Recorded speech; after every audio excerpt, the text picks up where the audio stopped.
I turned 45 this week, and after 32 years in kitchens, I've seen it all. So before I blow out the candles, here are 10 things I wish someone told me at 25. Sound good? Let's drop some wisdom, beginning with taking more pictures. And no, not for social media. Honestly, social media wasn't even a thing when I was coming up. I mean, for you and for future employees, if you're in the business, it gives you the opportunity to show them and to visualize what you're capable of creating. Take pictures of dishes you're proud of, dishes that failed, plating ideas, mise en place for dishes, menus, your stations, that one weird special your old chef taught you on a random Tuesday. Because you think you'll remember everything, but you just don't. I have very few images from my time at culinary school and in the restaurant industry. Almost none of myself, my friends, old chefs I worked for, cooking with family members, dishes I created, and I can't tell you how crushed I am because of it. While they're still all up here, I really wish I could see some old pictures of all the things. And one day, you'll wish you could look back and actually see the evolution. Not really just because of nostalgia, because you'll be able to understand when you can physically see where you came from. And speaking of growth, work at more restaurants and eat way more food. I probably stayed in a certain lane longer than I should have. And for sure, there's value in loyalty, but different kitchens teach different things. One kitchen teaches precision, another teaches speed, another teaches organization. Some teach how to survive pure chaos, and I've been in those. I remember hearing this rumor in culinary school that Charlie Trotter had something like 30 jobs in 2 years. Once he thought he learned everything he could in that spot, he went on to the next restaurant. Sure, that's a little dramatic, but you get what I'm going after. The goal is to become well-rounded about all things cooking, but outside of kitchens, eat everything. And not just cuisines you're familiar with. Go eat Ethiopian, go eat regional Chinese food, go find the little taco place with handwritten menus. Go eat Thai food that makes you question everything you thought you knew about spice. Because in the end, if your palate stays limited, I'm sorry to say, but your cooking will also. And that leads directly into this next one. Stop trying to get too cute. Oh man, I could go on and on about this for hours. And trust me, this isn't some new phenomenon. It's been going on for years. Restaurants, country clubs, hotels, young chefs, anyone or any place that makes and sells food love trying to impress people to the point of overdoing it. And I get it, because, well, I did too. More garnishes, more sauces, more ingredients, more look what I can do, more. And the deep down truth of all of it is that they're either trying to cover something up, their lack of knowledge about cooking, or just plain old insecurity. Because when you're not fully confident yet, complexity can often feel like intelligence, but I'm sorry to say, it's not. Sometimes it's camouflage. Some of the greatest food in the world is breathtakingly easy. A perfect roast chicken, a bowl of pasta, a beautiful soup. Food doesn't need your ego all over it. Simplicity is often the most elegant, especially when it comes to cooking. And before you start manipulating ingredients into all sorts of things, learn what ingredients actually taste like first.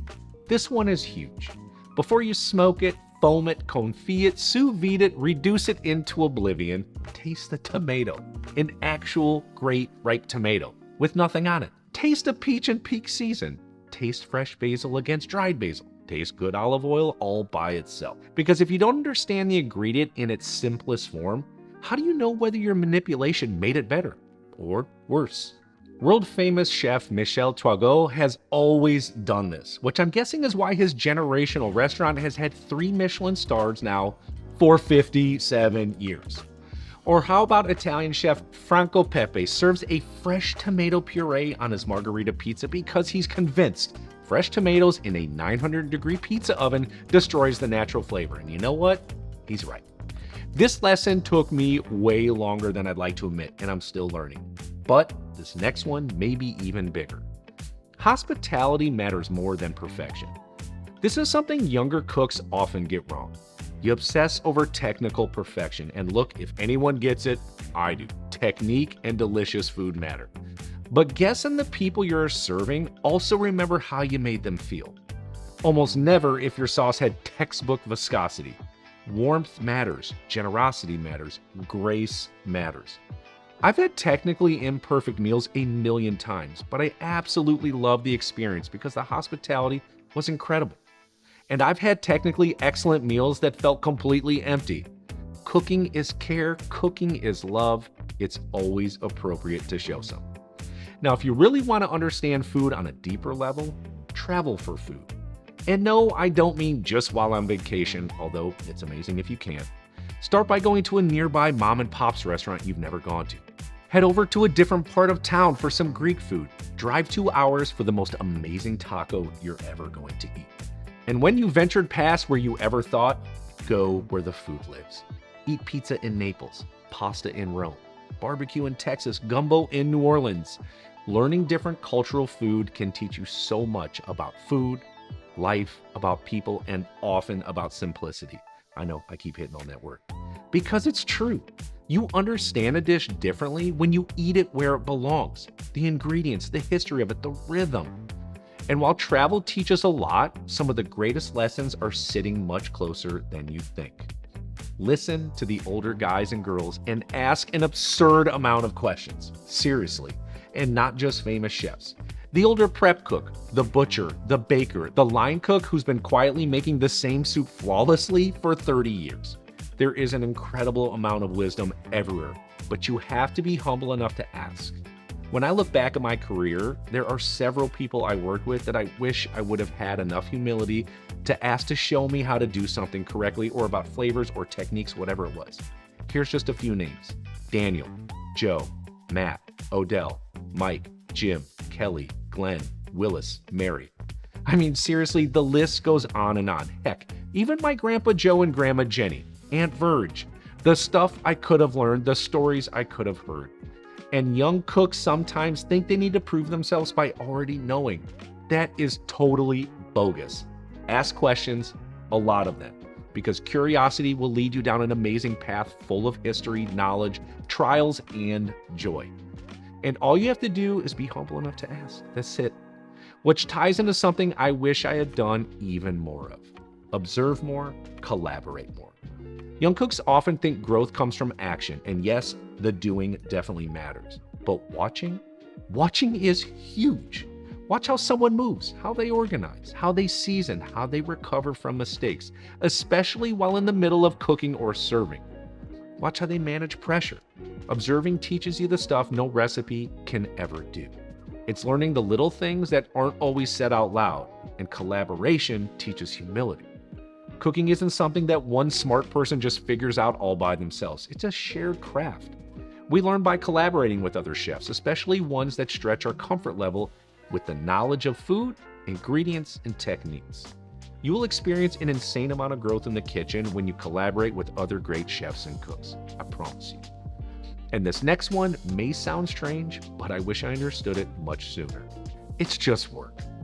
Now, before this gets taken the wrong way, I care deeply about food, obviously, but at the end of the day, it's still just work.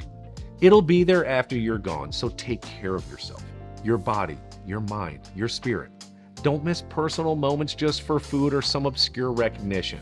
At the end of the day, and certainly this life, the only thing that will matter to your friends, family, and kids is if you were there for them. I experienced this firsthand at the last place I worked before I ditched the restaurant world as a profession. We got a little busy one night and we kept telling the owner to go. Don't worry, just go. We've got it. Well, he ended up staying and skipped his son's high school graduation. A memory gone forever just because we were a touch busy. Nothing can replace that. That moment literally wrecked me.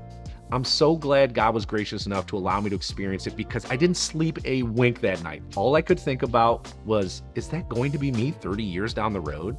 That next day, I enrolled in college and left 3 months later. Now, maybe that was a bit dramatic, but all it took was for me to see it in real time and recognize lives were changed. Which now brings me to this. Be the person people actually want to work for. Not the loudest, the funniest, not the most intimidating, not the genius, the trustworthy one, the calm one, the fair one, the one who teaches, the one who helps. The kitchen already has enough ego, enough fear, enough nonsense. Be the person others actually feel better being around. That matters way more than you'll ever realize. Everyone knows these chefs, these managers. They make you better, they push you, they hold you accountable, they'll encourage you, they'll help pick you up. Be that person for others, and you'll build some incredible friendships and culture if you're in the restaurant industry. And since we're here, a few bonus ones because, well, I couldn't leave these out. Garbage in, garbage out. You are only as good as what you start with. Great ingredients, they matter, and if someone keeps sending you bad product, reject it. Just like my old chef used to tell me, if you accept crap, they send you crap. Hold standards because technique can only rescue so much. And while you're talking about preserving things, save the recipes that matter. Write them down. Ratios, tweaks, breakthroughs, failures, family dishes, old chef techniques, because one day your notebook becomes your voice. I worked at a French restaurant called Malmaison, and the owners Simone and Gilbert were from Marseille, France, where the famous bouillabaisse dish is from. And let me tell you, when it was made at that restaurant, it was insane. And hands down, the best I've ever had, still to this day. But unfortunately, I never copied it down, and I don't remember it. And that restaurant is long gone. I still kick myself for that one. At the end of the day, your archive of recipes is essentially, it's your legacy. And finally, last but not least, learn the classics. I've been saying this forever. And as deeply as you can. Coq au vin, a proper carbonara, char siu, gouillas, borscht, mole, paella. And don't overdo it. Keep them as simple as they were intended to be. Learn French, Italian, foundational techniques, mother sauces, stocks, braises, roasts, doughs, because once you understand why things became classics, you cook differently. Not because tradition makes you stick to just one way of cooking, but because understanding the fundamentals gives you freedom. You can break rules more intelligently once you actually know them. If I could tell my younger self one thing, you don't become a great cook by trying to look like one. You become one through curiosity, humility, repetition, taste, observation, and caring deeply about people. That is the real craft. Now, if you want to learn more, check out my Cook Like a Chef with these 20 must-have kitchen tools. I'll see you there.